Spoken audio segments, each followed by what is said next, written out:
동영상에서는 팔꺾기 기술에서 가장 쉬운 기술, 그러면서도 사실은 굉장히 강력하고 대신에 운동량이 좀 큰 기술을 설명을 드리겠습니다. 저희 상대역으로 정공표 교수님이 도와주시겠습니다. 네. 그 시범을 먼저 한번 보여드리죠. 예. 상대방, 역시 저는 태권도의 준비 자세, 준비라는 것은 싸울 준비이긴 한데 싸우려고 하는 의지는 표현하지 않은 준비 자세. 그 다음에 상대는 좀 실제다운 마초 겨루기 연습을 위해서 이제 깡패 자세를 권투 자세나 해서 주먹을 때립니다. 이렇게 막아서 이렇게 부러뜨리거나 아니면 다시 이렇게 해서 이렇게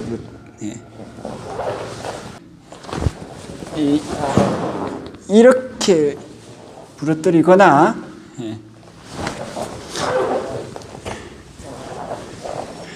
이렇게 부러뜨립니다. 근데 요 두 기술이 세트예요. 물론 한 기술로 대체로 다 쓸 수 있는데 상대방이 나보다 체력과 신체 조건이 좋을 때, 즉 나보다 강한 상대를 내가 제압할 수 있어야 되고 팔을 부러뜨리고자 한다면 나보다 팔 힘이 훨씬 좋은 상대를 내가 정확한 기법을 쓰기 때문에 부러뜨릴 수 있어야 됩니다. 그런 기술의 최고의 효율성을 위해서는 두 기법이 세트가 되어야 됩니다.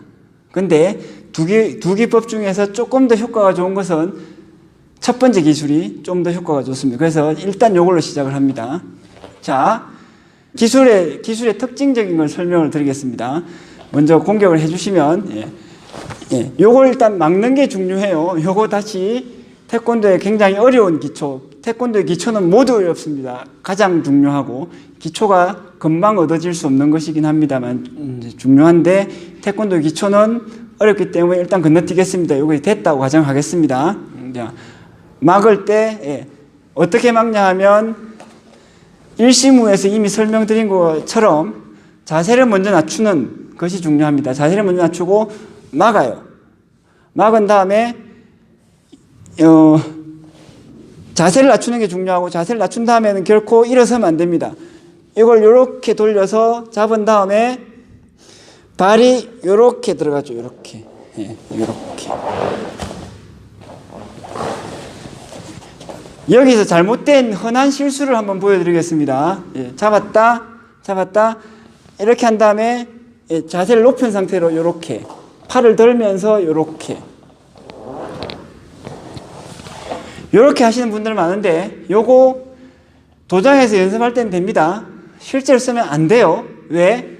도장에서는 상대방이 연습한다고 가만히 있어줘서 되는 거고, 실제로는 상대방이 내가 팔 꺾으려고 하면 상대방은 반드시 힘을 쓰게 되거든요. 힘을 한번 써주십시오.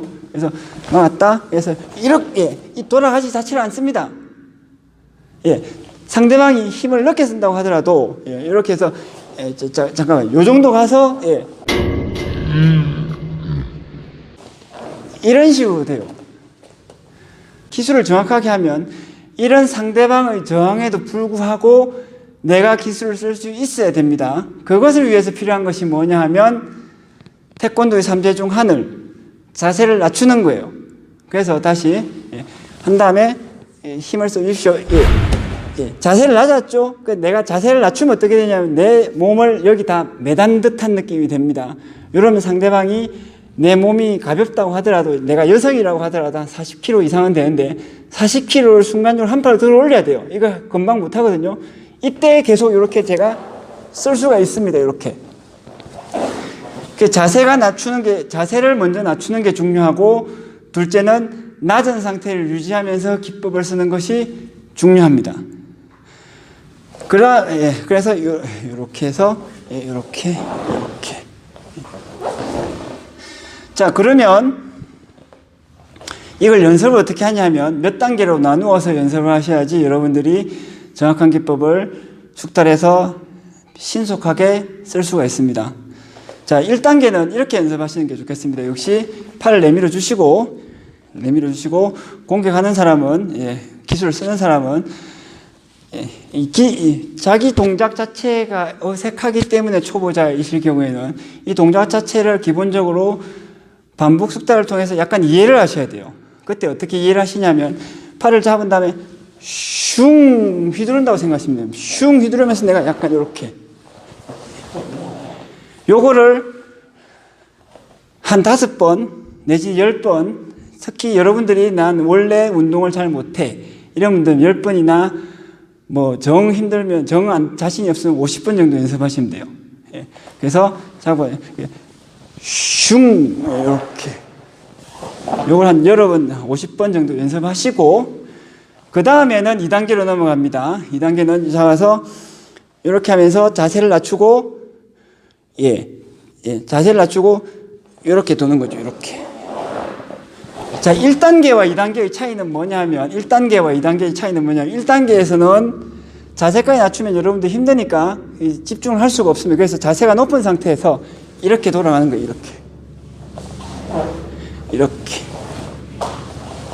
그러다 2단계에서는 자세를 낮추면서 무릎에 힘을 많이 들어가서 이렇게 해주십니다. 그 다음에 3단계에서는 이렇게 해서 발이 이렇게 돌아가서 발이 한 번만에 샥 돌아가셔야 돼요. 샥. 거의 무릎을 땅에 대듯이. 땅이 안 되는 게 더 좋은데 땅에 대도 크게 문제는 없습니다. 이렇게. 그 다음에 4단계는 어떻게 되냐면 상대방이 움직이는 상대방을 잡아야 돼요. 때려보십시오. 이렇게. 요거 연습을 해서 한 번만에 슉. 다시 한번. 이렇게. 이렇게 들어가시는데 잡으려고 하면 잘 안 잡힙니다. 생각보다. 다시 한번 해주십시오. 이렇게 되면 어떡하지? 이런 문제가 생겨요. 이때 어떻게 하셔야 되냐면 이제 팔을 잡는 위치가 보시면 상대방은 여기를 노리셔야 됩니다. 여기를 노려서 여기를 잡으시면 안 되고 여기를 노려서 이렇게 미끄러지듯이 이렇게 잡으셔야 돼요. 이렇게. 아시겠죠? 자, 맨 마지막에 제가 잡을 땐 여기를 잡는 게 더 쉬운데 여기를 잡는다고 여기를 잡으면 놓치기 쉽습니다. 왜 놓치기 쉽냐면 여기보다 여기가 움직임이 커요. 근데 여기를 잡으면 상대방이 힘이 강하고 여기를 잡으면 내가 요리하기 좋습니다. 근데 이 중간점을 잡아서 일로 미끄러져 오는 거죠. 그래서 이렇게 이런 느낌으로 잡으셔야 됩니다. 특히 여러분들이 이걸 열심히 연습을 해서 실제로 상대방이 악당, 특히 칼을 가지고 꺼냈을 때 이걸 반드시 잡아야 돼요. 긴장을 하게 되면 더 불안해지거든요. 그래서 상대방의 팔을 부러뜨리기 전에 잡는 것 자체가 굉장히 확실해야 됩니다. 확실하기 위해서 2가지 기술이 중요한데 처음 건 쉽고 두 번째는 어려워요. 그런데 두 번째가 더 중요합니다. 처음 것이 아까 방금 말씀드린 것처럼 여기를 노려서 근데 여기서 처음 이전에 0번째가 있다라고 하면 상대방의 팔을 잡기 위해서 반드시 해야 되는 것 상대방의 팔을 절대로 보면 안 됩니다. 상대방의 눈을 보고 있다가 이렇게 자세를 낮추고 태권도 3제는 굉장히 중요해요. 그래서 눈을 보고 자세를 낮추면서 잡은 다음에 0번이 눈. 왜 0번이냐고 하면 무엇과도 상관없이 항상 해야 되는 것이기 때문에 0번입니다. 첫 번째는 팔꿈치에서부터 시작을 하는 것. 팔꿈치 시작해서 쑥 밀어 내리는 것. 정 안 된 팔꿈치라도 잡고 있는 건 괜찮아요. 두 번째 어려운 부분이 뭐냐면 이렇게 잡으시면 안 되고 이렇게 잡으셔야 돼요. 태권도의 주먹질 기술이 여기 들어갑니다. 태권도의 주먹질 기술은 기초인데 모든 기초는 제일 중요하고 제일 어렵습니다. 그리고 모든 곳에 써요. 여기서도 마찬가지입니다. 그래서 눈을 보고 이렇게 해서 이렇게 하면서 이렇게 방금 제가 살짝 지금 손목을 놓쳤는데 살이 약간 잡혔고 옷이 잡혔어요. 최악의 순간에 옷이 잡히면 다시 뭔가를 할 수 있습니다. 그래서 잡기 기술에서 말씀드렸죠. 제일 먼저 뼈를 잡고 뼈가 놓치면 살을 떼고 살을 놓치면 옷을 잡고 그래서 옷은 쉽게 잡히기 때문에 상대방이 칼을 들었을 때 특히 위험한 순간에 절대 실패하면 안 되는 순간에 마지막으로 제어할 수 있는 적은 부분이라도 반드시 담보를 할 수 있습니다. 그래서 이 점이 굉장히 중요합니다. 자, 그래서 다 손을 바꿔서 오면은 이렇게 손이 이렇게 되고 요 손도 이렇게 그다음에 이렇게 이제 돌리는 겁니다. 이렇게. 그 다음에 마지막 단계에서는 실제로 상대방의 팔을 내가 부러뜨릴 수 있는지를 확인하셔야 되는데 여러분들 잡아서 하면은 잘 안 부러져요. 어떤 식으로 안 부러지냐면 연습할 때 부러뜨릴 수는 없겠지만 상대방이 아프도록 내가 계속 공격을 할 수 있는지를 확인하셔야 됩니다. 그래서 잡은 다음에 이렇게 해서 이제 꺾어 씁니다. 꺾어 써요. 자, 버텨보세요. 그러니까 제가 꺾으려고 하면 힘을 줘서 버텨보세요. 버티면은, 이게 안 부러집니다. 왜 안 부러지냐 하면, 여러분들 잡고 비틀려야 되는데, 이게 안 비틀리고 이렇게 미끄러져요. 이러면 안 부러집니다. 상대방이 좀 아파서 아플 수는 있는데, 안 부러지고 힘을 쓰면 안 부러져요. 그래가지고 상대방을 제압을 할 수는 없거든요. 여기서 중요한 건 뭐냐면 다시 기초로 들어갑니다. 요 발끝 주먹쥐기 손가락 끝이 살아서 상대방의 뼈와 뼈 사이를 파고들어야 되는데 어떤 식으로 파고들어야 되냐면 아무데나 파고들면 됩니다. 중요한 건 자세만 정확하면 돼요. 어디를 정확하게 쥐어야 된다라고 생각하면 여러분들 그거 못하거든요. 실제로 그렇게 할 수가 없습니다. 숙달된 사람도. 거기가 아니라 다른 데를 눌러야 돼. 그럼 실패한다는 것이죠. 그게 아닙니다. 제대로 된 기술이면 어디를 잡아도 괜찮아요. 자세만 정확하면. 그래서 이렇게 돼서 꺾고 나면은 상대방이 비틀려고 해도 이 톱니바퀴가 딱 맞물린 것처럼 살짝이라도 반대로 비틀 수가 없어야 됩니다. 이게 살짝 비틀린 건데 정확하게 손가락이 들어가 있으면 요거 자세를 낮추면서 하면은 상대방은 팔이 부러지죠.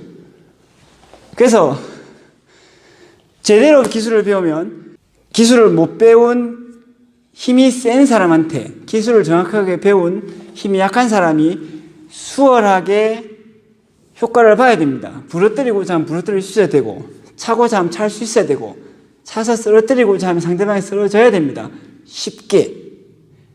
쉽게가 아니라 어렵게 될 것 같으면 그건 기술이 부족한 겁니다. 자, 그 다음 동작이 뭐냐면 이제 한 동작이 완성이 됐죠. 그 다음에 한 동작이 완성이 되면 기술이 좋아질수록 조금만 씁니다. 이렇게 해서 어떻게 하냐면 완전히 꺾지 않고 요 정도. 여기서 어떻게 했냐면 항상 중요한 건 눈 보는 거. 제가 설명 때문에 눈을 안 보고 있는데 상대방 눈을 보는 거. 그 다음에 무릎을 굽혀 자세를 낮추는 거. 그 다음에 원래는 큰 동작은 계속 들어가야 되는데 이 동작을 조금만 해도 돼요. 요 정도. 어떻게 했냐면 여기서 손을 보십시오. 비틀어가지고 비틀기만 하면 안 되고 자세를 낮춘 다음에 비틀면 돼요. 그러면 살짝 자극이 갑니다. 세게 하면 부러질 것 같으면 별로 안 좋은 기분이 들어요. 그럼 상대방이 반드시 반응을 하거든요. 이 반응이 여러 가지로 나올 수 있는데 가장 쉬운 반응은 내가 이쪽으로 비틀기 때문에 상대방은 반대로 비틉니다. 요렇게. 그러면 여기서 상대방이 힘이 좋을 때 상대방의 동작을 따라가요. 요렇게. 상대방이 이렇게 움직이고자 하는데 내가 순간적으로 따라가기 때문에 여기서 힘이 하나도 안 듭니다. 그러니까 이렇게 들어가고 나면 이렇게 부러지는 거죠. 여기서도 마찬가지입니다. 다시 이렇게 되고 나면 부러지려고 하면 상대방 아프기 때문에 반대로 비틀거든요. 반대로 비틀면 다시 이렇게 됩니다. 그래서 요 기술이 두 개가 세트가 되어가지고 정말 상대방이 힘이 세다. 그러면은 웬만해가지고는 삼재인 자세를 낮추고 접근하는 것이 잘 되면 여하에서는 한 팔로 내 두 팔을 이기기 어려워요. 근데 정말 체격 차이가 많이 나거나 반응이 좋으면 힘들 수가 있거든요. 그러면 그때 반대쪽으로 상대방을 따라 움직입니다. 그거를 이제 태권도에서 삼재 외에 그 다음 위에 강유가 있는데 유기를 쓰는 거죠. 감기는 어디에 쓰느냐? 이미 썼어요. 자, 상대방의 팔을 부러뜨릴 때 내 한 손으로 부러뜨리는 게 아닙니다. 부러뜨릴 수가 없어요. 그래서 두 손으로 어디를 부러뜨리냐 하면 강한 곳보다 약한 곳을 부러뜨리는 거죠. 어디든 간에. 상대방의 약한 곳에 내 많은 힘을 집중을 시킵니다. 무릎까지 굽히면 다리 힘까지 들어가거든요. 체중까지 다 집중되면 여하에서는 이게 그 힘으로 버틴다고 되는 게 아니에요. 그래서 이 감기를 썼는데 이 감기조차 막히거나 내가 효율적으로 상대방을 또 다른 상대와 계속 싸워야 돼서 체력을 좀 더 아끼려면 부드럽게 이렇게 뭐 이런 식이 되는 겁니다. 물론 이쪽으로 먼저 시작했으면 반대쪽으로 먼저 이쪽으로 시작을 하면 요것도 마찬가지로 이렇게 비틀면은 상대방은 반드시 이렇게 해서 반응을 하게 되고 그 반응을 따라가게 되면 상대방은 내가 힘이 세도 체력을 적게 썼음으로써 제압을 할 수 있습니다. 자, 그럼 이것을 연습하는 구체적인 방법 여러 가지가 이제 설명을 드렸습니다만 이제 혼자서 연습할 때 가장 중요한 걸 설명을 드릴게요. 혼자서 이 기법을 연습할 때는 뭐가 제일 어렵냐 하면 다리 동작이 제일 어렵습니다. 일신무를 많이 하셨으면 좀 쉬운데 일신무가 안 됐다 하면 특히 이제 다리가 힘들거든요. 다리 동작이 어떻게 돼야 되냐 하면 이렇게 돼야 돼요. 하나, 둘, 셋. 다시 돌아오고 하나, 닷을 낮추고 낮은 상태로 돌고 돌아오고 요거를 양쪽에 10번씩 하시면 매일 10번씩을 하시면 대동기 기법이 정확해지는데 제일 빠릅니다. 다리가 정확해지고 나면 기법의 힘이 굉장히 커지고 나머지는 세세하게 교정을 하기가 쉬워지거든요. 다리가 힘든데 자세를 낮춰야 되고 땀을 뻘뻘 흘리면서 힘든 것에 집중하기 어려운 상태에서 계속 하다 보면 교정 자체도 힘들어요. 그래서 제일 힘든 기본 다리 동작이 중요하다. 네, 요 정도면은 이렇게 연습을 하셔서 다리 동작만 역시 기본은 항상 3개월입니다. 3개월 정도 하시고 팔 동작에 단계적으로 들어가서 연습을 하시는데 몇 단계로 나누어서 설명을 드렸죠. 각 단계를 한 일주일씩 해서 단계별로 나간 다음에 맨 마지막 단계를 나머지 100일을 채우도록 하시면 되겠습니다. 그래서 일주일씩 해서 예를 들면 한 달이 걸렸다. 마지막 단계를 2달을 더 하는 거죠. 그런 식으로 해서 하면은 이 동작이 어느 정도 익숙해지실 거고 100일 정도 열심히 하시면 지나가다가 껄렁껄렁한 애들 보면 걔가 괜히 한번 나 건드려줬으면 좋겠다 이런 생각이 드실 정도가 될 수가 있어요. 제가 이제 다른 제자를 가르쳤을 때 그 정도 효과를 봤는데 그 제자가 뭐 하는 친구냐 하면 원래 공부만 하고 싸움은 하나 못하는 애였습니다. 그 정도를 일단 말씀드릴 수가 있고 대동기에 대해서는 이 정도로 1차적인 설명을 마치겠습니다.